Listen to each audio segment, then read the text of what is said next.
السلام عليكم ورحمة الله وبركاته. الحمد لله نحمده ونستعينه ونستغفره ونؤمن به ونتوكل عليه ونعوذ بالله من شرور أنفسنا ومن سيئات أعمالنا. من يهده الله فلا مضل له ومن يضلل فلا هادي له. ونشهد أن لا إله إلا الله وحده لا شريك له. ونشهد أن سيدنا ومولانا محمدا عبده ورسوله صلى الله تعالى عليه وعلى آله وأصحابه وبارك وسلم تسليما كثيرا كثيرا. أما بعد، فأعوذ بالله من الشيطان الرجيم. بسم الله الرحمن الرحيم. يا أيها الذين آمنوا اذكروا الله ذكرا كثيرا وسبحوه بكرة وأصيلا. صدق الله مولانا العظيم وصدق رسوله النبي الكريم ونحن على ذلك من الشاهدين والشاكرين والحمد لله رب العالمين. اللهم صل على سيدنا ومولانا محمد وعلى آل سيدنا ومولانا محمد وبارك وسلم. اللهم صل على سيدنا ومولانا محمد وعلى آل سيدنا ومولانا محمد وبارك وسلم. اللهم صل على سيدنا ومولانا محمد وعلى آل سيدنا ومولانا محمد وبارك وسلم. الحمد لله. আল্লাহ তাবারাকা ওয়া তাআলার দরবারে লাখো লাখো শুকর, কোটি কোটি শুকর, অসংখ্য অগণিত শুকর। আল্লাহ রব্বুল আলামিন বড় মেহেরবানি করে আমাদেরকে দ্বীনি আলোচনা, কোরআন ও হাদিসের আলোচনার এক মুবারক মজলিসে সমবেত হবার তৌফিক দান করেছেন। এজন্য আল্লাহ তাআলার দরবারে শুকর আদায় হিসাবে আমরা সকলে বলি আলহামদুলিল্লাহ। সারাদিন বৃষ্টি হয়েছে, এটা আল্লাহ পাকের রহমত। আল্লাহ পাক যখন যে ফয়সালা করেন আমাদের জন্য তার মধ্যেই মঙ্গল। আমরা অনেক সময় মঙ্গল বুঝি, অনেক সময় বুঝি না, কিন্তু আমাদের ইয়াকিন করতে হবে যে আল্লাহ তাআলা সবসময় আমাদের জন্য মঙ্গলের ফয়সালা করেন। আমাদের জন্য যেটা ভালো, যেটা আমাদের জন্য উপকারী, সেটাই করে। এই জন্য হাদিসে বলছে সর্ব অবস্থায় আলহামদুলিল্লাহ বলে। কি বলেন? বৃষ্টি হয়েছে, বাহ্যিক দৃষ্টিতে মাহফিলের জন্য একটু ক্ষতিকর মনে হয়েছে। এখন এর ভিতরে কি মঙ্গল নিহিত আছে সেটা তো আল্লাহ পাক জানে। সেজন্য আমাদের এটার উপরে কি রাজি থাকতে হবে না? হবে না? তারপরে এখন আবার যদি ওরকম খুব বেশি বৃষ্টি হইতেই থাকতো, তাহলে হয়তো আমরা এখানে বসতে পারতাম না। আল্লাহ তাআলা আমাদেরকে আবার এখানে বসারও সুযোগ করে দিয়েছেন। কিছু দিনই কথা আলোচনা করা এবং শোনা, এটাও আল্লাহ তাআলাই সুযোগ করে দিয়েছেন। সেজন্য সর্ব অবস্থায় কি বলতে হবে? আলহামদুলিল্লাহ। সর্ব অবস্থায় কি বলতে হবে? আলহামদুলিল্লাহ। কিয়ামতের দিন আমরা তো সবাই জান্নাতে যাইতে চাই। কি বলেন? আমরা এই ওয়াজ শুনতে আসছি, এই ওয়াজ করতেছি। কেউ ওয়াজ করে, কেউ শুনে, কেউ ব্যবস্থা করে, ইন্তজাম করে। ঠিক এমনিভাবে আমরা নামাজ পড়ি, কোরআন শরীফ তেলাওয়াত করি, জিকির আজকার করি, মাদ্রাসা করি, মাদ্রাসায় ছেলে মেয়ে ভর্তি করি। হ্যাঁ, যাবতীয় এই দ্বীনি কাজ যত কিছু আমরা করতেছি, সেটা ইবাদত হোক, সেটা দিনই কোনো কাজ হোক, যে কোনো বিষয় হোক, এগুলো কেন করি? আমরা জাহান্নামের আযাব সহ্য করতে পারবো না। কি বলেন, পারবো? আমাদের একটা মূল মন্ত্র একটাই, আমরা জাহান্নাম থেকে বাঁচতে চাই, জান্নাতে যাইতে চাই। আমাদের আর কোনো কিছু দরকার নেই। কি দরকার আছে? আপনি একটা ফিকির করেন, জিন্দেগির সব ফিকির বাদ, সব চিন্তা বাদ দেন, একটা চিন্তা করেন, আমি কি করে জাহান্নাম থেকে বাঁচতে পারি আর কি করে আমি জান্নাতে যেতে। এই একটা ফিকির যদি আমি করতে পারি, তাহলে আমাদের দুনিয়া এবং আখিরাতে আর যত ফিকির আছে সমস্ত ফিকিরের জিম্মাদার স্বয়ং আল্লাহ রাব্বুল আলামিন হয়ে যাবে।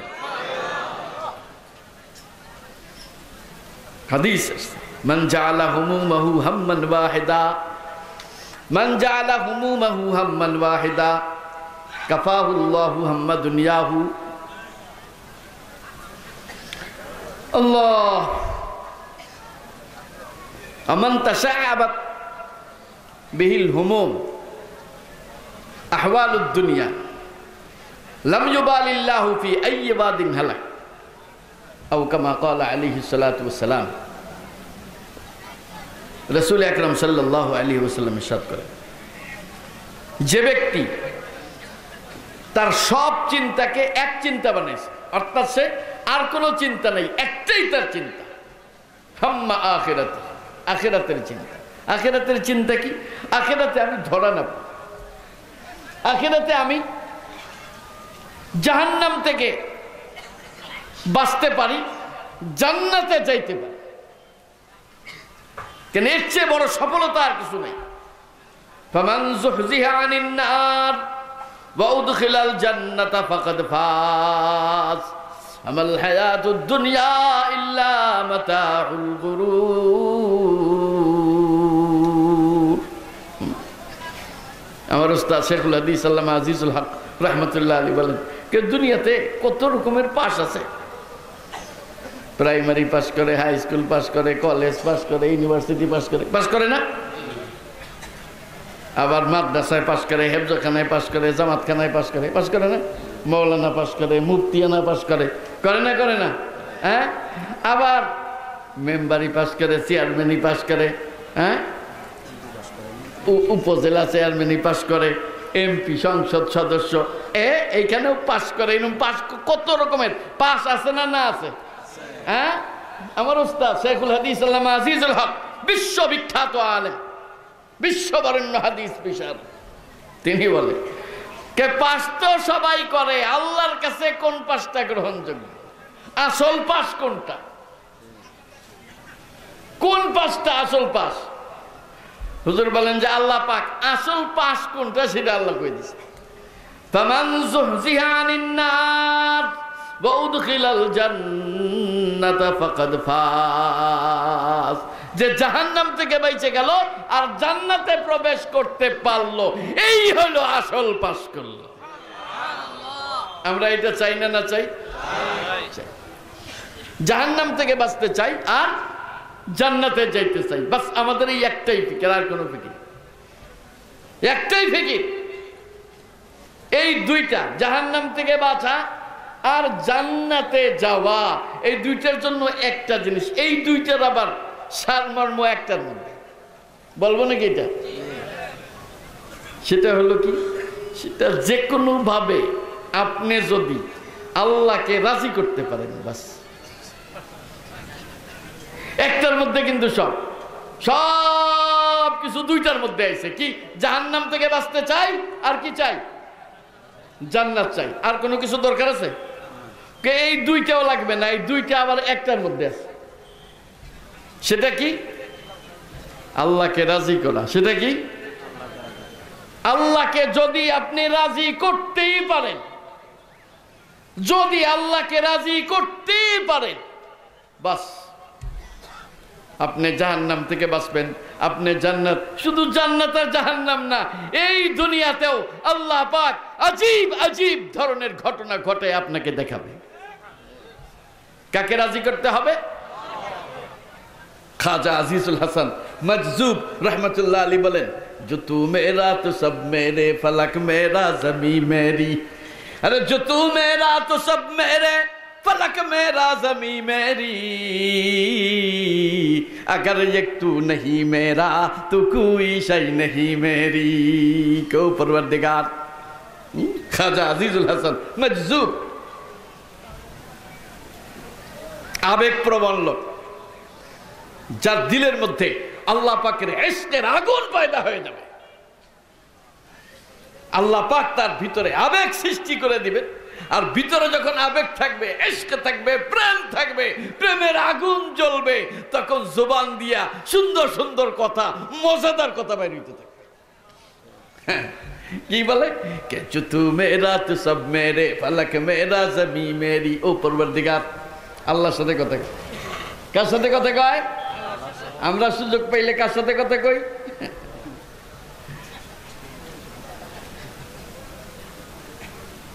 সুযোগ পাইলে চিনা লাগে না আজকাল অপরিচিত বেগানা মহিলাদের সঙ্গে ঘন্টার পর ঘন্টা বাসের মধ্যে বসে বসে আলাপ করে না, করে না? নাউজুবিল্লাহ বলেন। দিলের মধ্যে যখন স্পৃহা আসবে, আমি আল্লাহকে রাজি করব, আল্লাহর ইশক আর প্রেম আর ভালোবাসা আর মোহাব্বতের আগুন যদি আপনি অন্তরের ভিতরে জ্বালাইতে পারেন, তখন আপনার ভিতর দিয়ে বাইর হইতে থাকবে। হযরত খাজা আজিজুল হাসান মজজুব রহমতুল্লাহ আলাইহি সুযোগ পাইলে আল্লাহর সাথে কথা কয়। কি কথা কয়? जो तू मेरा तो सब मेरे, फलक मेरा जमी मेरी। जो तू मेरा तो सब मेरे, फलक मेरा जमी मेरी। अगर एक तू नहीं मेरा तो कोई शय नहीं मेरी। क्यों परवरदिगार, ও পরবর্তীকার, ও আল্লাহ, যখন তুমি আমার হয়ে যাবে, আল্লাহর সাথে একান্তভাবে আল্লাহর সাথে কথা বলতেছে, যখন তুমি আমার হয়ে যাবে। কাকে বলে? তার মানে আল্লাহ যদি তোমাকে পেয়েই যাই, যদি তুমি রাজি হয়ে যাও, যদি তুমি সন্তুষ্ট হয়ে যাও, তোমার রেজামন্দি যদি আমি হাসিল করতেই পারি, ও আল্লাহ কি মজা হবে, কি মজা হবে। যে তু মেরা তো সব মেরে, তখন সব আমার হবে। যখন তুমি আমার হবে, তখন সব আমার হবে। হে আসমান আমার হবে, জমিন আমার হবে। আল্লাহু আকবার বলেন। একটা ফিকির, আমাদের ফিকির ছিল দুইটা। একটা হলো জাহান্নাম থেকে বাঁচতে চাই, আরেকটা হলো জান্নাত হাসিল করতে চাই। আর এই দুইটা আবার একটার ভিতরে নিহিত, সেটা হলো আল্লাহ পাকের সন্তুষ্টি অর্জন করতে চাই। আল্লাহকে যদি রাজি করতে পারেন, যদি আল্লাহকে রাজি করতে পারেন, খাজা আজিজুল হাসান মজজুব কি বলতেছেন? আরে जो तू मेरा तो सब मेरे। ও মাওলা, তোমাকে যদি পেয়েই যাই, তুমি যদি রাজি হয়েই যাও, তুমি যদি সন্তুষ্ট হয়েও যাও, তোমার রেজামন্দি আমি যদি হাসিল করতে পারি, কি মজা হবে। আরে তখন তো সব আমার হবে। এ আসমান আমার হবে, এ জমিন আমার হবে। আসমান আমার হবে, জমিন আমার হবে। এই অর্থাৎ আসমান জমিনের মধ্যে যা কিছু আছে সব আমার হবে। আল্লাহু আকবার বলেন না। মাল্লাহুল মাওলা ফালাহুল কুল, এইটা বুঝাইতে গেলে এক রাত্রে হবে না। আল্লাহ যখন আমার হবে, সব আমার হবে। হ্যাঁ, আল্লাহ রসুলের তো যদি শুরু করি, রসুল, সাহাবী, তাবেইন, তাবে তাবেইন, আইম্মায়ে মুজতাহিদিন, আজ পর্যন্ত হাজার হাজার লাখো লাখো ঘটনা আছে। রসুল আকরাম সাল্লাল্লাহু আলাইহি ওয়াসাল্লাম এক এলাকায় গেছেন। এক ইহুদি আলেম, বুঝছেন, বলতেছে, হুজুর, একটা জিনিস যদি আপনি আমাকে দেখাইতে পারেন, তাহলে আমি বিশ্বাস করব ঠিকই আপনি আল্লাহর নবী। কি? তুমি ঈমান আনবা? কেন? অবশ্যই ঈমান আনবো। আল্লাহ রসুল তো উম্মতের দরদি। এক ব্যক্তি যদি ঈমান আনে, আল্লাহ রসুলের কলিজা ঠান্ডা হয়ে যায়, খুশি হয়ে যায়। আমার একজন উম্মতি জাহান্নাম থেকে বাইচা জান্নাতের অধিকারী হয়ে গেল, খুশিতে হুজুর বাগ হয়ে যায়। এখন কি দেখতে চাও তুমি? বলে আমরা পূর্ববর্তী আসমানি কিতাবে পাইছি, পূর্ববর্তী আসমানি কিতাবে পাইছি আখিরি জামানার পয়গম্বর সর্বশেষ এবং সর্বশ্রেষ্ঠ নবী ও রাসূল মুহাম্মদুর রাসূলুল্লাহ সাল্লাল্লাহু আলাইহি ওয়াসাল্লাম গাছকে লক্ষ্য করে ডাক দিবে, হে গাছ আমার কাছে আসো। ডাক দেওয়ার সাথে সাথে গাছ তার জায়গা ছেড়ে তার সামনে হাজির হয়ে যাবে। এই কথা আমরা কিতাবে পেয়েছি।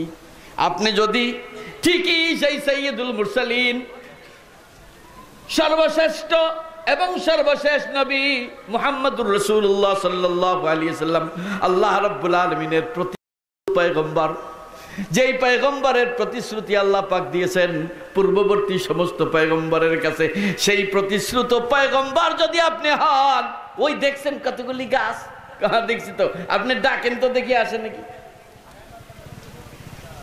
কে বলতেছে? খেয়াল করছেন কথা? কাকে বলতেছে? হ্যাঁ, ঠিক পাইনি, কারে বলতেছে? মুহাম্মদুর রাসূলুল্লাহ সাল্লাল্লাহু আলাইহি ওয়াসাল্লাম। হ্যাঁ, বাদাজ খোদা বুজুর্গ তুই কিসসা মুখতাসার। আল্লাহ হইলেন স্রষ্টা আর সব মাখলুক, মাখলুকের মধ্যে সর্বশ্রেষ্ঠ যিনি তিনি হলেন মুহাম্মদুর রাসূলুল্লাহ সাল্লাল্লাহু আলাইহি ওয়াসাল্লাম। মানব জাতি এটা হলো আল্লাহর খলিফা। এই খলিফাদের মধ্যে আবার স্তর বাই স্তর আছে। সর্বশ্রেষ্ঠ খলিফাকে, আল্লাহর সর্বশ্রেষ্ঠ খলিফাকে মুহাম্মদুর রাসূলুল্লাহ সাল্লাল্লাহু আলাইহি ওয়াসাল্লাম। আল্লাহ রাসূল বলতেছেন, গাছগুলো আমি যদি ডাক দেই আর গাছ যদি আসে, তুমি কি ঈমান আনবা? ওই ইহুদি আলেম বলতেছে, হ্যাঁ অবশ্যই ঈমান আনবো। রাসূলুল্লাহ সাল্লাল্লাহু আলাইহি ওয়াসাল্লাম ডাক দিয়েছেন, এ গাছ, ওই গাছ আসো তো আমার কাছে। তাফাল্লাতা আশজারুন, তাফাল্লাতা আশজারুন ইলাইহি মুলিব্বাতান ওয়া কামাত লাদাইহি মিথলা আবদিন মুদাল্লালি। আমার উস্তাদের কবিতা, আমার উস্তাদ শেখুল হাদিস আল্লামা আজিজুল হক রাহমাতুল্লাহি আলাইহির কবিতা। উনি আশেক ছিলেন, আশেক। আমি আগে বলছি, আশেক ভিতরে ইশক থাকলে জবান দিয়ে বাইর হইতে থাকে, আগুন ভিতরে থাকলে বাইর হইতে থাকে, ইশকের আগুন। আল্লাহ রসুলের আশেক। আজকাল তো আশেকে রসুল, ওরে বাপ রে বাপ। হ্যাঁ, আশেকে রসুল। রসুলের দ্বীনের কিচ্ছু নাই, ফরজ নাই, ওয়াজিব নাই, হালাল হারামের তোয়াক্কা নাই, সুন্নতের বালাই নাই, পর্দা নাই, পশিদা নাই, কোনো কিছু নাই, পাক না পাকিরও কোনো পার্থক্য বুঝে না। এগুলো সব আশেকে রসুল। নাউজুবিল্লাহ বলেন। আশেকে রসুল, আশেকে রসুল শেখুল হাদিস আল্লামা আজিজুল হক রাহমাতুল্লাহি আলাইহি ইশকের আগুন বের হয়। কে তাফাল্লাতা আশজারুন ইলাইহি মুলিব্বাতান ওয়া কামাত লাদাইহি মিথলা আবদিন মুদাল্লালি। হুজুরের জবানে সুর করে হুজুর নিজে পড়ছেন, আমরা শুনছি। আল্লাহ রাসূল যখন ডাক দিলেন, এই গাছ আমার কাছে আসো, বলার সাথে সাথে, ডাক দেওয়ার সাথে সাথে সমস্ত গাছগুলো তার জায়গা থেকে আলাদা হয়ে সম্পূর্ণ অলৌকিক ভাবে রাসূলুল্লাহ সাল্লাল্লাহু আলাইহি ওয়াসাল্লামের দরবারে লাব্বাইক বলতে বলতে হাজির হয়ে যায়।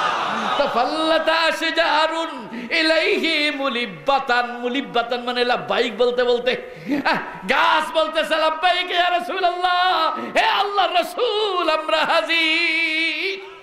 লাব্বাইক বলতে বলতে গাছগুলো আল্লাহর রাসূলের সামনে ওয়াকামাত লাদাইহি মিথলা আবদিন মুদাল্লালি, অনুগত অনুগত গোলামের মতো, আনুগত্যশীল গোলামকে মালিক যদি ডাক দেয় অত্যন্ত বিনয়ের সাথে, অত্যন্ত আদবের সাথে যেই রকম সামনে হাজির হয়ে যায়, রাসূলুল্লাহ সাল্লাল্লাহু আলাইহি ওয়াসাল্লাম ডাক দেওয়ার সাথে সাথে গাছগুলো ওই রকম আনুগত্যশীল গোলামের মতো অত্যন্ত বিনয় সহকারে আল্লাহর রাসূলের সামনে হাজির হয়ে যায়। আল্লাহু আকবার বলেন। এটাই বলছে जो तू मेरा तो सब मेरे फलक मेरा जमी मेरी जो तू मेरा तो सब मेरे फलक मेरा जमी मेरी अगर एक तू नहीं मेरा तो कोई शै नहीं मेरी ও মাওলা তুমি যখন আমার হয়ে যাবে তোমার রেজামন্দি যখন আমি হাসিল করতে পারবো তুমি যখন আমার হবে সব আমার হবে তুমি যখন আমার হবে আল্লাহ আল্লাহ রসুলের ঘটনা রসুল তো রসুল তার ঘটনা বর্ণনা করে শেষ করা যাবে না সাহাবীদের কথা বলবো হ্যাঁ আল্লাহ মিশর বিজয় হইল মিশরের গভর্নর হযরত আমর ইবনে আল-আস রাদিয়াল্লাহু তাআলা আনহুকে গভর্নরকে পাঠানো হইল হযরত ওমর রাদিয়াল্লাহু তাআলা আনহু গভর্নরকে পাঠাইলেন মিশরের লোকেরা বলল মিশরের পাশ দিয়ে তো নীল নদে পানি নাই তা আমাদের এখানে একটা দস্তুর চলে আসতেছে এই একটা আমল আমরা করি এই আমল ছাড়া নীল নদে পানি আসে কি আমল বলে আমরা আমাদের ভিতর থেকে একটা সুন্দরী মেয়ে কুমারী সুন্দরী মেয়ে বাছাই করি তারপরে তাকে স্বর্ণালঙ্কার এবং পোশাক আশাকে সুসজ্জিত করে এই নীল দরিয়া নীল নদের মধ্যে নিয়ে তাকে জবাই করে নীল নদে ফেলে দেওয়া হয় তখন নীল নদে পানি আসে এবং দেশে ফসল হয় এখন আপনি যেহেতু গভর্নর আপনি অনুমতি দিলে আমরা করি বা আপনি এটার ব্যবস্থা করেন না হলে নীল নদে পানি আসবে না আসে না এটা করা লাগে বুঝতে পারছেন মানুষ যখন কোনো গলত আকীদা কোনো ভুল বিশ্বাসের শিকার হইয়া যায় তখন সেই ভুল বিশ্বাস হিসাবে এই দুনিয়া চলে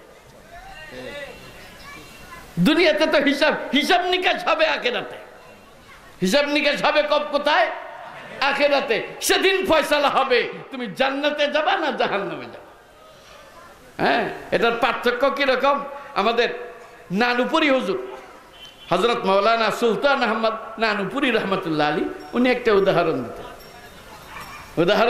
দেখো একটা হলো হালাল আর একটা হলো হারাম তুমি যদি হারাম পথে যাও তাও দুনিয়াতে চলতে পারবে আর যদি হালাল পথে যাও তাও দুনিয়াতে চলতে পারবা কিন্তু একটা হলো জাহান্নামের পথ আর একটা হলো জান্নাতের পথ উদাহরণ দিতে যেয়ে বলেন দেখো আমরা যে খানা খাই ভাত খাই মাছ খাই তরকারি খাই গোশত খাই শাকসবজি খাই এগুলোর মধ্যে ভিটামিন আছে কি ভিটামিন আছে না খাদ্য প্রাণ এটাকে বলে খাদ্য প্রাণ এই ভিটামিনের কারণে শরীরের শক্তি হয় শরীর হৃষ্টপুষ্ট হয় কি বলেন হুজুর বলেন হুজুরের ভাষা আচ্ছা কুকুরেও তো একটা খাদ্য খায়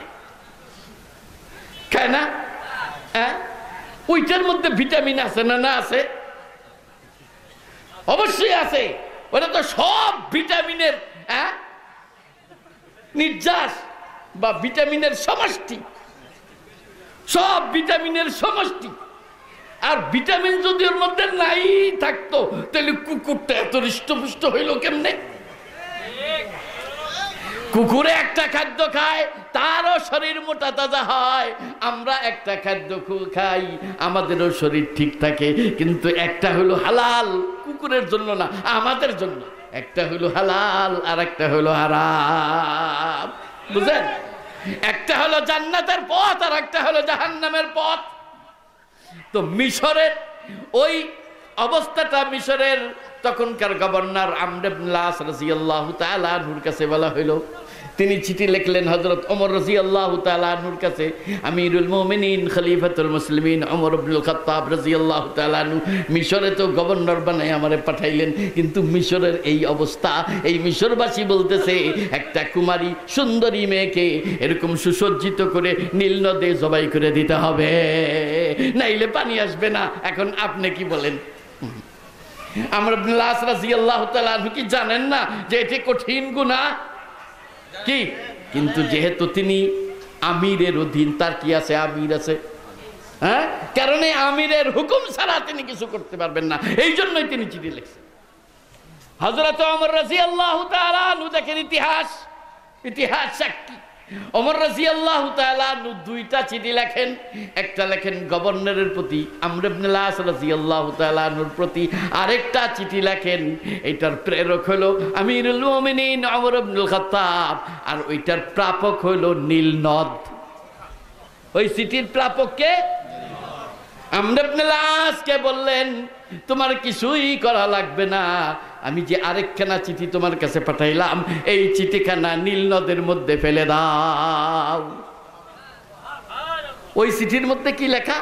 ওই চিঠির মধ্যে লেখা, হে নীল নদ। কার সাথে কথা কয়? কাকে সম্বোধন করে? নীল নদ। নীল নদ কি উমরের কথা শুনবে? হ্যাঁ হ্যাঁ শুনবে। জুতু মেরা তো সব মেরে। ওই মওলা যার হবে সব তার হবে।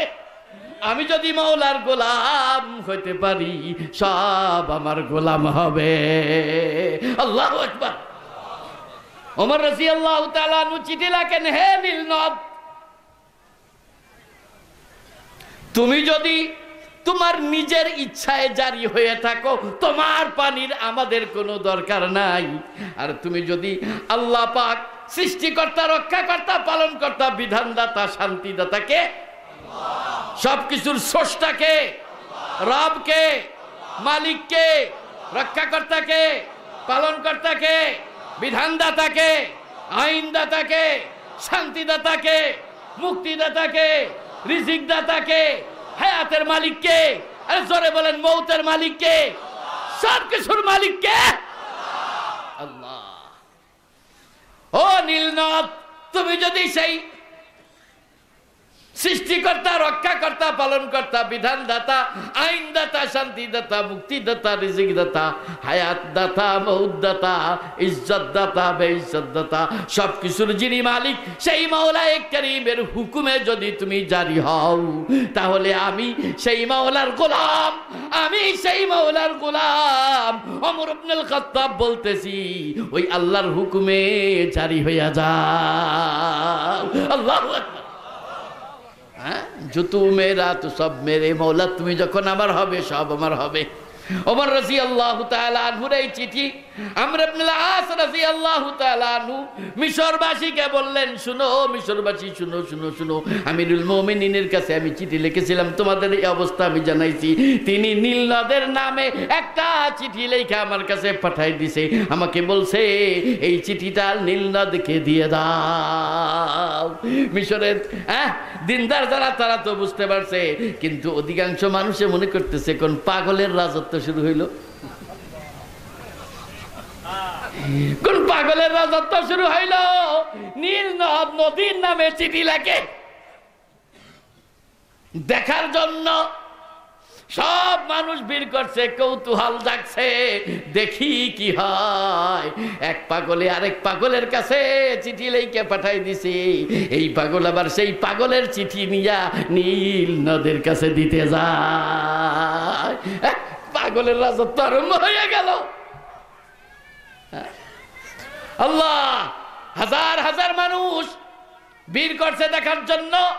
হযরত আমর ইবনে আস রাদিয়াল্লাহু তাআলা আনহু, হযরত ওমর ইবনুল খাত্তাব রাদিয়াল্লাহু তাআলা আনহুর ওই চিঠিখানা নিয়ে নীল নদের পানির মধ্যে ফেলে দিছে। ফেলার সাথে সাথে পানি বাড়া শুরু, পানি বাড়তে বাড়তে বাড়তে বাড়তে বাড়তে বাড়তে পুরা নীল নদ পানিতে পরিপূর্ণ হয়ে যায়। সুবহানাল্লাহ, জোরে বলেন না সুবহানাল্লাহ। তু মেরা তু সব মেরে, তুমি যখন আমার হবে তো जो तू मेरा तो सब मेरे, फलक मेरा जमी मेरी, अगर एक तू नहीं मेरा तो कोई शई नहीं मेरी। कि अल्लाह के राजी करो दरकार ना, दरकार ना? अल्लाह के কে রাজি করতে চাই? আল্লাহ। হ্যাঁ, আল্লাহ আমাদের সবাইকে তৌফিক দান করুন। আল্লাহকে রাজি করো, হাত নামান। আল্লাহকে রাজি, আপনি যা কিছু করবেন সব ক্ষেত্রে শুধু একটা নিয়ত করবেন যে আমি এইটা আল্লাহকে রাজি করার জন্য করি, আর কোনো কিছু না। কি জন্য করি? নামাজ পড়ি কেন? আল্লাহকে রাজি করার জন্য। ওয়াজ শুনি কেন? আল্লাহকে রাজি করার জন্য। ওয়াজ করি কেন? আল্লাহকে রাজি করার জন্য। হ্যাঁ, দান করি কেন? আল্লাহকে রাজি করার জন্য। ব্যবসা করি কেন? আল্লাহকে রাজি করার জন্য বিয়ে শাদী করি কেন? আল্লাহকে রাজি করার জন্য ছেলে মেয়ে প্রতিপালন করি কেন? আল্লাহকে রাজি করার জন্য হালাল রুজি উপার্জনের মেহনত করি কেন? পারবো নাকি নিয়ত করতে? আরে নিয়ত করার চেষ্টা করেন, নিয়ত করেন। নিয়ত করতে করতে করতে করতে করতে করতে একদিন ওই নিয়ত হাকিকতে পরিণত হবে। যদি আল্লাহর জন্যে, আল্লাহকে তো রাজি করতে চাই, সুতরাং যা কিছু করি আল্লাহকে রাজি করার জন্য। যদি এইটা করতে পারেন, কি মজা হবে জানেন? বইলে শেষ করতে পারবো না। হযরত শেখুল হাদিস মাওলানা জাকারিয়া সাহেব রহমতুল্লাহ আলী, উনি আবার ঘটনা লিখছেন। এক বুজুর্গ যমুনা নদীর এই পারে একজন, ওই পারে আরেকজন, দুইজনই বুজুর্গ। এক বুজুর্গ, শেখুল হাদিস মাওলানা জাকারিয়া সাহেবের লেখা ঘটনা। এক বুজুর্গ তার স্ত্রীকে বলতেছে যে ওই পারে যে বুজুর্গ থাকে কিছু খানা পাকাও আর ওই বুজুর্গের বাড়িতে পৌঁছাই দিয়ে আসো। তার স্বামীর হুকুম। স্বামী আল্লাহওয়ালা বুজুর্গ মানুষ, স্ত্রী খানা পাকাইছে। খানা পাকানোর পরে বলছে যাও তুমি পৌঁছাই দিয়ে আসো। যাবো কেমন? এই যে যমুনা নদী মাঝখানে। যমুনা নদী চিনেন আপনারা? হ্যাঁ, যমুনা নদী ছোটখাটো নদী না, ভিজে পুরিয়া, হাঁটু পানি না মাজা পানি হবে, ভিজেই নিয়ে চলে গেলাম তা না, যমুনা নদী। হ্যাঁ, যমুনা ব্রিজ যেই নদীর উপর দিয়ে, ওই নদীর এই পার ওই পারের ঘটনা। আল্লাহ, শেখুল হাদিস মাওলানা জাকারিয়া সাহেব লেখছেন এই ঘটনা। তো ওই বুজুর্গ বলতেছে তুমি এক কাজ করো, ওই যমুনা নদীর পাড়ে যে বলবা হে যমুনা নদী, আমি এমন এক ব্যক্তির কাছ থেকে এসেছি যে জীবনে কোনোদিন বিয়ে শাদী করেনি, তার ওসিলায় আমাকে পার করায় দাও। স্ত্রী মনে মনে ভাবতেছে বিয়ে শাদী করে নাই, তাহলে আমি কে? পাঠায় কাকে? বোঝার বিষয় আছে। পাঠায় কাকে? স্ত্রীকে। আবার বলতেছে কি যে তুমি যে বলবা আমি এমন কাছ থেকে এসেছি যে জীবনে কিছু কি করে নাই, বিয়ে শাদী করে নাই। আরে বিয়ে শাদী করে নাই, পাঠায় কাকে?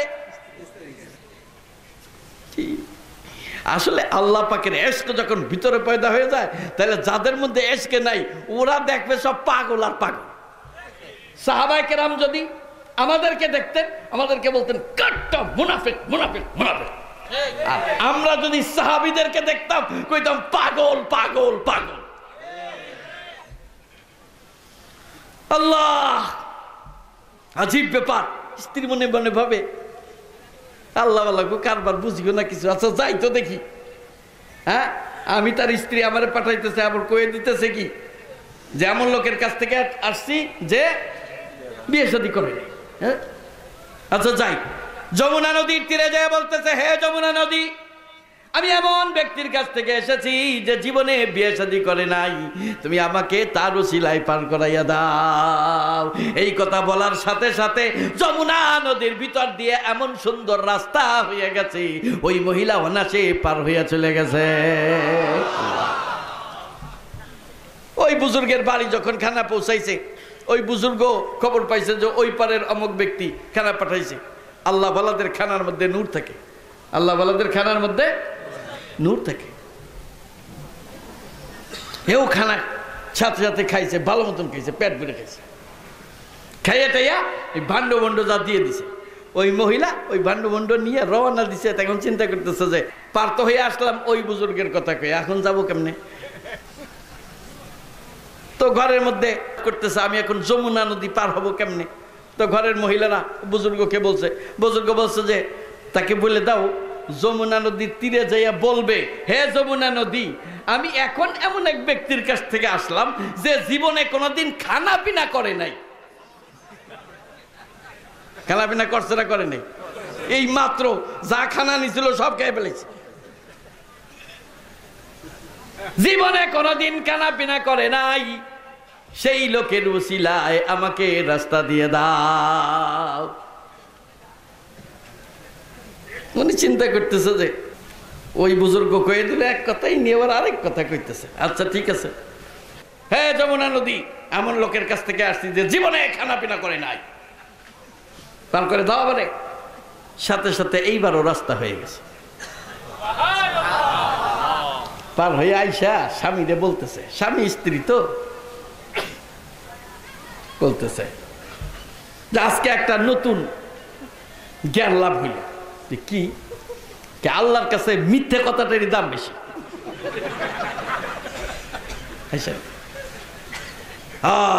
বোঝার জিনিস আছে। তুমি এক মিথ্যা কথা শিখাই দিলা, আর সেই কথা কইলে আমার রাস্তা হয়ে গেল। রাস্তা যমুনায় কি দিবে? রাস্তা দিছে আল্লাহ। রাস্তা কে দিছে?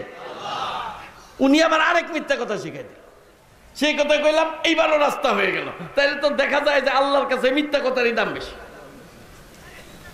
বুজুর্গ বলতেছে, দেখো মিথ্যা কথা, এটা বুঝতে হবে। বুঝতে হবে কি, দুনিয়ার সব মানুষ বিয়ে শাদী করে নিজের খাহেশ পুরা করার জন্য, খানা পিনা খায় স্বাদের জন্য, নিজের নফসের খাহেশ পুরা করার জন্য, পেট ভরার জন্য, এই সমস্ত নিয়তেই। আর আমি যে বিয়ে শাদী করছি, আমি আমার খাহেশ পুরা করার জন্য না, একমাত্র আল্লাহকে রাজি করার জন্য, নবীর সুন্নত হিসাবে আমি বিয়ে শাদী করেছি। আল্লাহকে রাজি করার জন্য, কোনো খাহেশ পুরা করার জন্য না। কি জন্য? আল্লাহকে রাজি কর। কারণ সুন্নত, আল্লাহ রসুলের সুন্নত পালনের মধ্যেই আল্লাহর রেজামন্দি। কারণ এই আল্লাহকে রাজি করার জন্য করছি, আমার খাহেশ পুরা করার জন্য করি নাই। দুনিয়ার সবাই করে যেই জন্য, আমি সেই জন্য করি নাই, এই জন্য মানা করছি যে করি নাই। আর উনি যে খানা খাইছেন, এই খানাও আল্লাহর হুকুম অনুসারে আল্লাহকে রাজি করার জন্যই খাইছেন। আর যে আল্লাহকে রাজি করার জন্য খানা খাইছেন, যে দুনিয়ার সাধারণ মানুষ আল্লাহকে রাজি, আমরা এই যে খানা খাই আল্লাহকে রাজি করার জন্য খাইতেছি, এই কথা মনে হয় নাকি? দুনিয়ার মানুষ যেইভাবে বুজুর্গ সেইভাবে খায় না, এই জন্য ওই খাওয়াকে না করে দিছে। আসলেতে খায়, কিন্তু খায় কার জন্যে? এক হাদিসের মধ্যে আসছে, আল্লাহকে আমরা রাজি করতে চাই। প্রথমে বলতেছিলাম যে আমরা জাহান্নাম থেকে বাঁচতে চাই, জান্নাতে যাইতে চাই, চাই না? জান্নাতে যাওয়ার কত রাস্তা আল্লাহ রসুল শিখাইছেন। রাসূলুল্লাহ সাল্লাল্লাহু আলাইহি ওয়াসাল্লাম ইরশাদ করেন, আউয়ালু মান ইউদআ ইলাল জান্নাহ ইয়াউমাল কিয়ামাহ আল্লাযীনা ইয়াহমাদুনাল্লাহা ফিস সাররাই ওয়াদ দাররা। কিয়ামতের দিন জান্নাতে যাওয়ার জন্য সর্বপ্রথম যাদেরকে ডাকা হবে, অনেক মানুষ আছে, তাদেরকে ডাকা হবে, আসেন আসেন আসেন, ওই যে জান্নাতের দরজা আপনার জন্য খোলা, আসেন আসেন। সর্বপ্রথম যাদেরকে জান্নাতে প্রবেশের জন্য আহ্বান করা হবে, জান্নাতের পক্ষ থেকে আহ্বান করা হবে, ডাকা হবে, তারা ওই সমস্ত মানুষ আল্লাযীনা ইয়াহমাদুনাল্লাহা ফিস সাররাই ওয়াদ দাররা, যারা সুখে এবং দুঃখে সর্ব অবস্থায় বলতো আলহামদুলিল্লাহ। সুখে এবং দুঃখে, আমার পছন্দনীয় অবস্থা, অপছন্দনীয় অবস্থা, আমার আরামের অবস্থা, কষ্টের অবস্থা, সর্ব অবস্থায় কি বলবো? আলহামদুলিল্লাহ। এই সর্ব অবস্থায় যারা আলহামদুলিল্লাহ বলতে পারবে, তাদেরকে কিয়ামতের দিন সর্বপ্রথম জান্নাতে যাওয়ার জন্য আহ্বান করা হবে। আমরাও সর্ব অবস্থায় আলহামদুলিল্লাহ বলতে পারি। আল্লাহ তাআলা আমাদের সেই তৌফিক দান করেন, সকলে আমিন বলি। বলতে চাচ্ছিলাম, এই যে দ্বীনি আলোচনা মজলিস, রাসূল আকরাম সাল্লাল্লাহু আলাইহি ওয়াসাল্লাম এটাকে বেহেশতের বাগান বলেছেন। এটাকে কি বলেছেন? বেহেশতের বাগান বলেছেন। এর চতুর্দিকে ফেরেশতাদের বেষ্টনী থাকে। এখানে মুষলধারে আল্লাহ পাকের রহমত এমন ভাবে নাজিল হইতে থাকে যে সমস্ত মানুষগুলোকে ঢেকে ফেলে, সাকিনা নাজিল হইতে থাকে। যদি আমরা এটা দেখতাম, বেহেশতের বাগান আসলেই দ্বীনি আলোচনার মজলিস বেহেশতের বাগানে রূপান্তরিত হয়ে যায়।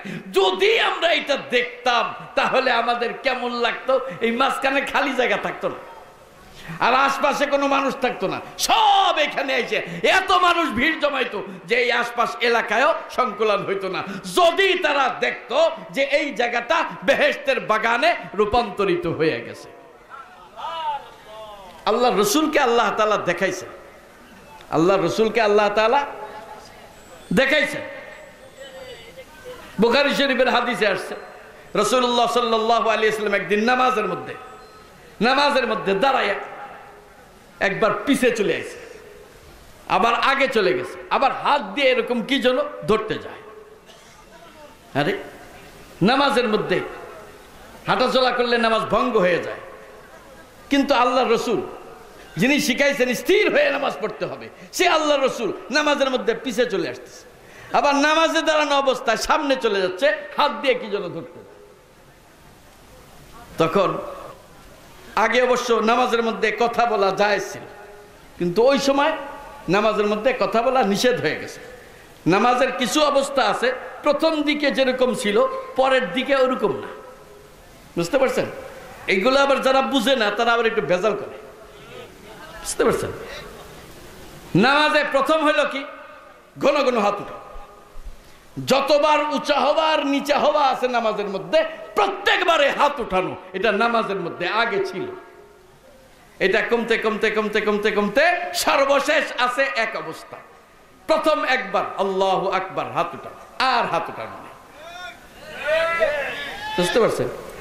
এখন কিছু লোক আছে তো হাদিসের আগামাথা বুঝে না, কিছু লোক আছে এরা হাদিসের কিতাবে একটা হাদিস আছে রাসূলুল্লাহ সাল্লাল্লাহু আলাইহি ওয়াসাল্লাম হাত উঠাইতেন, ইয়ারফাউ ইয়াদাইহি কানা ইয়ারফাউ মাজি ইস্তেমরারি।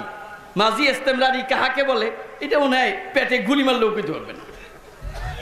মাজি ইস্তেমরারি বলে অতীতকালে কোনো ঘটনা ঘটছিল, করা হইতো, এখন হয় না। অতীতকালে কোনো কাজ করা হইতো, ওইটাকে বলে মাজি ইস্তেমরারি, বর্তমানে হয় না।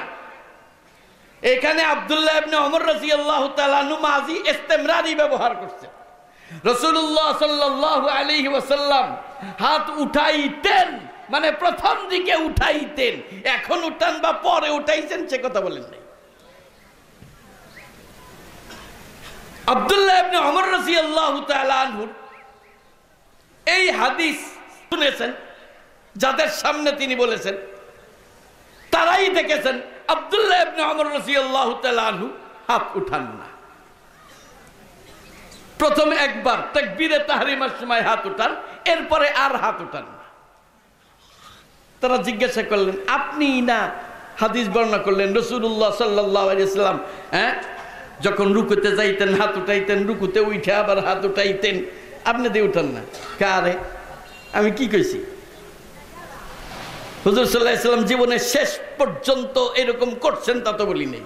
উঠাইতেন মাজি ইস্তেমরারি, মানে জামানায়ে মাজির মধ্যে অতীত কালের মধ্যে এই ঘটনা ঘটতো, পরবর্তীতে ঘটছে তা তো বলি না। এরপরে উনি স্পষ্ট বলছেন, শোনো এই আমলটা ছিল প্রথমে, এরপরে এটা মাতরুক হয়ে গেছে। রাসূলুল্লাহ সাল্লাল্লাহু আলাইহি ওয়াসাল্লাম শেষের দিকে এই রকম করতেন না। কথাটা কি স্পষ্ট হয়েছে? রাফে ইয়াদাইন প্রথমে ছিল, পরে ছিল না। পৃথিবী বিখ্যাত হাদিস বিশারদ আল্লামা বদরুদ্দিন আইনি, খুব খেয়াল করে শুনেন। কিছু লোক আছে ফিতনা করে, আছে নাকি? ফিতনা করে, এই ফিতনার গোড়া কোথায় ওরা জানে না। কিছু লোক আছে সরল সরল মানুষ, আমি ওদের দোষ দেই না। কিছু ছেলে পেলে সরল, ওদের দোষ দেই না, কারণ ওদের এলমি গভীরতা নাই। ওরা বুখারী শরীফ, অরিজিনাল বুখারী শরীফ আরবি ভাষায় পড়ে নাই, মুসলিম শরীফ আরবি ভাষায় পড়ে নাই, ইবনে মাজাহ শরীফ আরবি ভাষায় পড়ে নাই, নাসাই শরীফ আরবি ভাষায় পড়ে নাই, তিরমিজি শরীফ আরবি ভাষায় পড়ে নাই, বুঝতে পারছেন? তাহাবি শরীফ আরবি ভাষায় অরিজিনাল যেটা এটা পড়ে নাই। এর হাকিকত মাহিয়াত কিছুই তারা জানে না। এদের এই জিনিসটা কোথা থেকে আসছে এটাও এরা জানে না। সারা পৃথিবীতে বিভিন্ন প্রকারের ফিতনা শুরু হয়েছে। মুসলমানদেরকে এক দল হইল মুসলমানদেরকে মাইরে শেষ করে, আরেক দল হইল মুসলমানদের মধ্যে এমন কিছু মশলা দেওয়া শুরু করে দাও যে মুসলমানরা সব মুশরিক হইয়া যায়। আছে নাকি আমাদের দেশে? একদল মানুষ আছে তারা পীরের ভক্ত, এমন পীরের ভক্ত যে পীরে কয় সে জমিনেও থাকে, মাঝে মধ্যে আসমানে যাইয়া থাকে, চন্দ্রে বসবাস করেন। তিনি চন্দ্রে কিছু সময়ের জন্য যাইয়া থাকেন, আবার নিচেও নেমে আসেন, আবার চন্দ্রেও যাইয়া তিনি অবস্থান করেন, চন্দ্রে থাকেন। তিনি কোথায় থাকেন? চন্দ্রে থাকেন। আর এই সমস্ত শিক্ষিত কুশিক্ষায়, শিক্ষা দুই রকম, একটা সুশিক্ষা আর একটা কুশিক্ষা।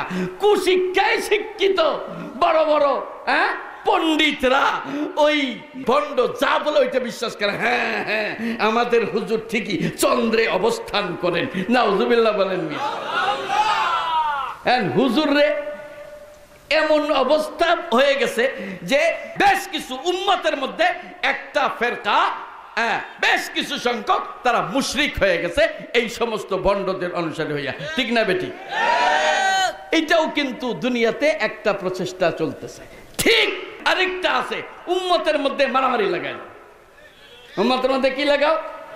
তুমি যদি বলো যে মুসল্লিরা ওই যে মসজিদে নামাজ পড়তে গেছে, তোমরা লাঠি নিয়ে যাইয়া মুসল্লিকে পিটান শুরু করো, তাহলে কেউ শুনবে না। যে এই কথা বলবে ওরাই পিটান শুরু করবে। ঠিক না বেটি? ওইভাবে না, মারামারি। হ্যাঁ, শয়তান খুব সূক্ষ্ম, ধোকা দেয়, সূক্ষ্ম। মারামারি লাগাইতে হবে, কিন্তু ওই কায়দায় না, ভিন্ন কায়দায়। কায়দায় কি? মশলা, কিছু মশলা কই দিছে। এখন ওরাও কিন্তু জানে না, শিখাই দিছে। বুখারী শরীফে আছে, মুসলিম শরীফে আছে, অমুক শরীফে আছে, অমুক কিতাবে আছে, এইটা ওইটা বুঝাই দিছে। এখন ওরা এসে অমিয়া ইমামের পিছনে সূরা ফাতিহা পড়ছিলা? না পড়িনি। তোমার নামাজই হয়নি। কি নামাজ নেই? এতকাল পড়ে আসতেছে, সব হুজুররা কইছে। হুজুরকে কথা বিশ্বাস করলে তো ইমানই থাকবে না। আরে সর্বনাশ! এই দেখেন মারামারি লাগায় কেমনি। আমাদের ফরিদপুরে একবার একজন বই দান করতে আইছে, বুঝছেন? বই দান, মেলা বই, ইসলামী বই, সব ইমাম সাহেবদের ইমাম কমিটির মিটিং ছিল। তখন আমি ফরিদপুরে ইমাম কমিটি সেক্রেটারি, অনেকদিন আগের কথা। তা আমরাও খুশি হয়ে গেলাম যে দিনই বই নিয়ে আইছে, ভালো কথা। এখন দেখি ওই মুসল্লিদের ভিতরে কিছু লোক আছে, একজন দাঁড়াইছে, হুজুর আমার একটা প্রশ্ন। কি? মোহাম্মদ জামিল জাইনু ইনি কে? না আমরা তো জানি না। কই যে কিতাব লেখছে মোহাম্মদ জামিল জাইনু, ও লেখকের নাম মোহাম্মদ জামিল জাইনু। আচ্ছা, এটা দেখিনি কেন? আমার কারণ আছে বলার। কি? দেখেন এখানে লেখছে অজুতে 6 ফরজ, অজুতে 6 ফরজ। শবে বরাত বলতে কিছু নাই, শবে বরাত বলতে কিছু নাই। এইরকম বেশ কিছু মশলা ওর ভিতরে দিয়া এমন একটা অবস্থা সৃষ্টি করছে। উনি বললেন যে এই বই যদি এখন মুসল্লিদের মধ্যে বিতরণ করেন, মারামারি লাগবে না? লাগবে না? এলো ইহুদিদের চক্রান্ত, ইহুদিদের চক্রান্ত। তাফসীরে জালালাইনের হাসিয়ার মধ্যে আছে। মানে জিনিসটা বুঝানোর জন্য বলছে। তুমি যদি দেখো আকাশে 2টা পাখি ঠুকাঠুকি করতেছে, তুমি ধারণা করতে পারো, বিশ্বাস করতে পারো যে ওখানে একজন ইহুদি আছে যে 2টা পাখির মধ্যে গোলমাল লাগাই দিয়েছে। এ কথাও আছে। তুমি যদি দেখো গভীর পানির নিচে 2টা মাছ ঠুকাঠুকি করতেছে, তুমি বিশ্বাস করতে পারো, ধারণা করতে পারো পাশে কোনো ইহুদি আছে যে ইহুদি এই 2টা মাছের মধ্যে গোলমাল লাগাই দিয়েছে। এই কথাটা বলছে কেন? বুঝানোর জন্য। যদি কোথাও দেখো উম্মত নামাজ পড়তে আসছে ভালো এতদিন, এখন ওই নামাজিরাই মশলা নিয়ে একজন আরেকজনের সাথে বিরোধ সৃষ্টি হয়ে গেছে। বোঝেন কথা? হ্যাঁ, আমিন জোরে কবে না আস্তে কবে? মশলা পৃথিবীতে মাত্র 4-5টা আছে, মনে হয় আর কোনো মশলা নাই। 4-5টা। গণ গণ হাত উঠাইতে হবে নামাজের মধ্যে, আর আমিন জোরে কইতে হবে, ইমামের পিছনে সূরা ফাতিহা পড়তে হবে। কি বলেন? এই কয়েকটা মশলাই আছে, আর কোনো মশলা নেই। এই কয়টা মশলা এমন ভাবে আরম্ভ হয়ে গেছে, এখন মুসল্লি, মুসল্লিদের মধ্যে এখন ঝগড়া বিরোধ, মারামারি। আর কিছু মুসল্লির মধ্যে সন্দেহ, তাইলে এই 50 বছর ধরে নামাজ পড়ি, তাইলে কি নামাজ হয় না? আচ্ছা, আমার নামাজ না হইল, হাফেজ হুজুরের নামাজ, উনিও তো ওই কায়দায় নামাজ পড়ছে। আচ্ছা, সদস্য হুজুর উনার নামাজই কি হয় নাই? শেখুল হাদিস আল্লামা আজিজুল হক হযরত মাওলানা হিদায়াতুল্লাহ সাহেব রাহমাতুল্লাহ আলাইহি, মুফতি ফায়জুল্লাহ সাহেব রাহমাতুল্লাহ আলাইহি, আর এই দেশে বড় বড় আল্লাহর ওলি, জীবন্ত আল্লাহর ওলি, তাদের বহু কারামাত, অলৌকিক ঘটনা, হাজার হাজার অলৌকিক ঘটনা উম্মতের সামনে স্পষ্ট। ওই সব লোক, তাদেরও কি নামাজ হয় নাই? একটা ফিতনা শুরু হয়েছে না হয় নাই? এটা কিন্তু এইখানকার না, এটা হলো দূর থেকে আসছে। এটা কোথা থেকে আসছে? দূর থেকে আসছে, ইহুদিদের পক্ষ থেকে মুসলমানদের মধ্যে গোলমাল লাগানোর জন্য। বুঝতে পারছেন?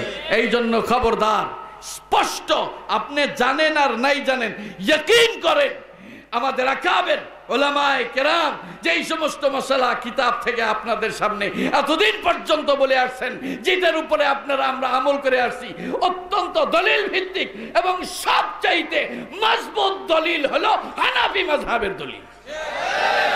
আমি জানি না দেখে মাযহাব দুর্বল হয় নাই। বুঝতে পারছেন? এগুলো পড়াশোনাও করবেন, জানবারও চেষ্টা করবেন। আল্লামা বদরুদ্দিন আইনি বলতেছিলাম, আমি কথা বলে শেষ করে দেব। আল্লামা বদরুদ্দিন আইনি হাদিস পেশ করেছেন, রাসূলুল্লাহ সাল্লাল্লাহু আলাইহি ওয়াসাল্লাম প্রথমে তো ঘন ঘন হাত উঠানো শিখাইছেন, এরপরে নিষেধ করে দিয়েছেন, কিন্তু অভ্যাস হিসাবে সাহাবায়ে কেরাম ওই হাত উঠে যায়। ঘন ঘন হাত উঠে নামাজ পড়তে পড়তে পড়তে পড়তে পড়তে এটা অভ্যাস হয়ে যায় না মানুষের? কি বলে?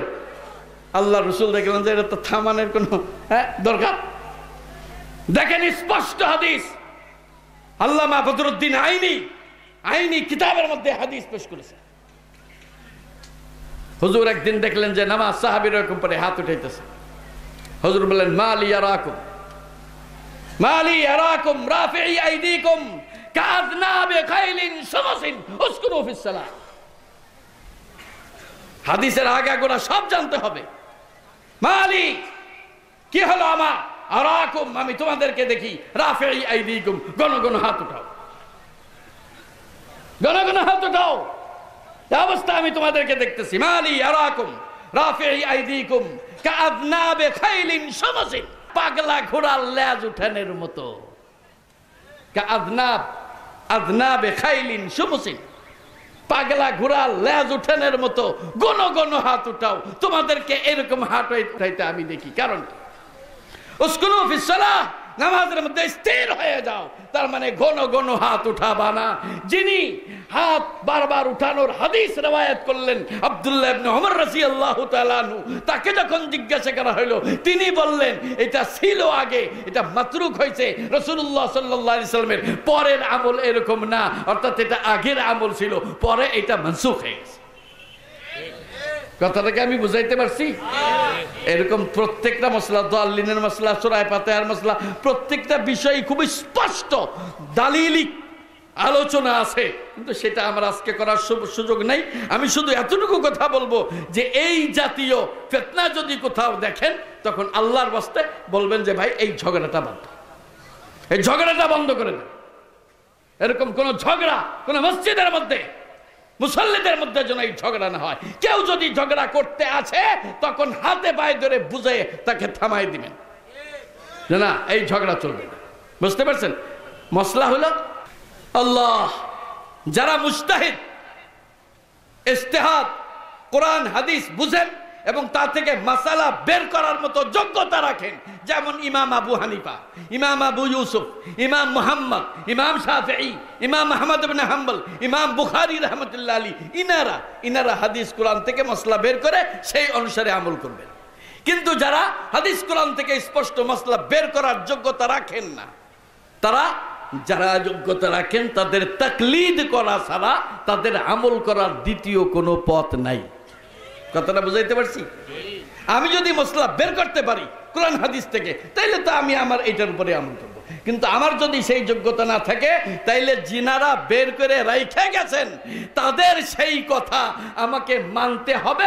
যদি আমি কোরআন হাদিস মাইনা কোরআন হাদিস অনুসারে আমল করে আল্লাহকে রাজি করতে চাই, তাহলে তাদের অনুসারে আমাকে আমল করতে হবে, এছাড়া দ্বিতীয় কোনো পথ নাই। কারণে এগুলো নিয়ে ঝগড়া ফাসাদ, এই ঝগড়া সবচেয়ে বড় অপরাধ উম্মতের মধ্যে। এই ঝগড়া সবচেয়ে বড় অপরাধ। যাই হোক, আমি মজলিসের কথা বলতেছিলাম যে রাসূল আকরাম সাল্লাল্লাহু আলাইহি ওয়াসাল্লাম দুনিয়াতে বেহেশতের বাগান নিজে দেখতেন, আর দেখতেন যখন, তখন রাসূলুল্লাহ সাল্লাল্লাহু আলাইহি ওয়াসাল্লাম নামাজের মধ্যে হওয়া সত্ত্বেও বেহেশতের বাগানের আকর্ষণে সামনের দিকে চলে যাইতেন। বুঝতে পারছেন?